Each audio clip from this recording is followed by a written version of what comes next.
The best way to impact the world for Christ and to bring positive change to this world is getting involved in disciple making.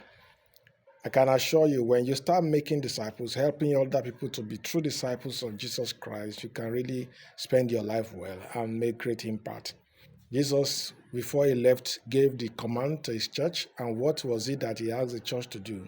He said, go make disciples of all nations, baptizing them in the name of the Father, the Son, and the Holy Spirit.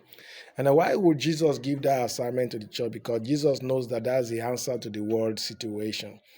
Making disciples is the answer to the world situation. Imagine everybody on your street becomes a disciple of our Lord Jesus Christ.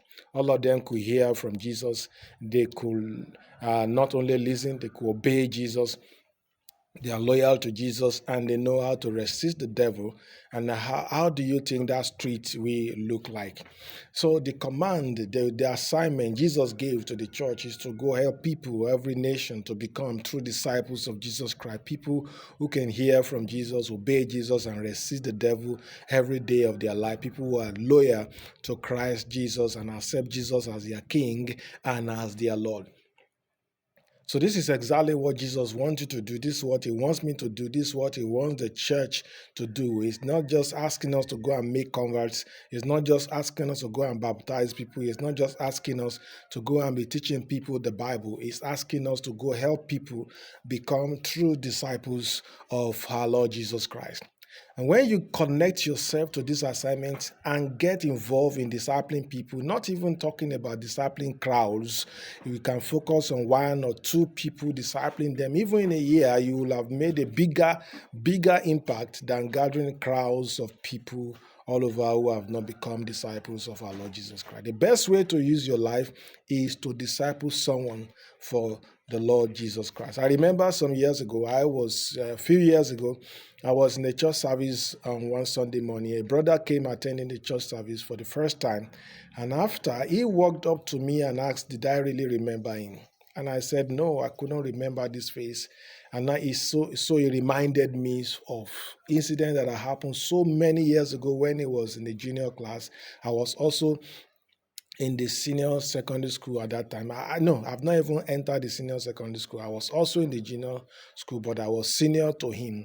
So every time I call home, I used to talk with him, sit down with him, give him I'll give him scriptures, I'll give him books to read, and thereafter we come back to discussing. We sit down together discussing scriptures, and that was when he just gave his life to Christ and never knew that those time I spent with him laid the foundation for his life.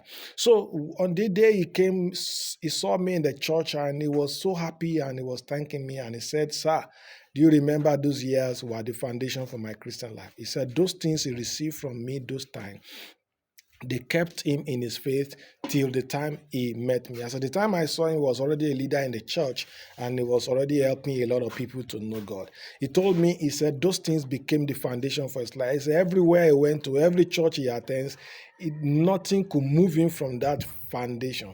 What I did with him that time was simple. This disciple making. I sat down with him, spent time with him weekly, and we look at scriptures together. I'll give him a Christian literature to go read. After I finish reading, we come back and discuss it together. I give him Bible passage to read. We come and discuss it together. I never knew I was really impacting his life. As simple as that. That is disciple making. That is disciple making. That is how you can make disciples. So think of somebody that you can do that with right now. Do you have somebody around you? Somebody is close to you but far away from God, that you can begin to engage and sit down together, look at scriptures together, look at the word of God together. Don't be the teacher. Let him discover the scripture by himself. Let him read and ask him, what did you understand from what you read? And then you share what you understood from what you read and discuss scripture together, pray together, spend like 30 minutes, 1 hour with that person on a weekly basis. I can assure you in the next 3, 4, 5 months, something begin to happen in the life of that person. Jesus begin to transform the lives of that person.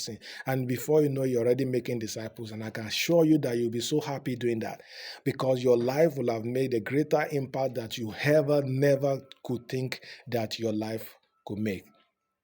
So, what is it that God wants you to do? God wants you to take a step and start making disciples. God wants you to look for somebody close to you, look for somebody open to you, and start helping such a person to be a true disciple of our Lord Jesus Christ.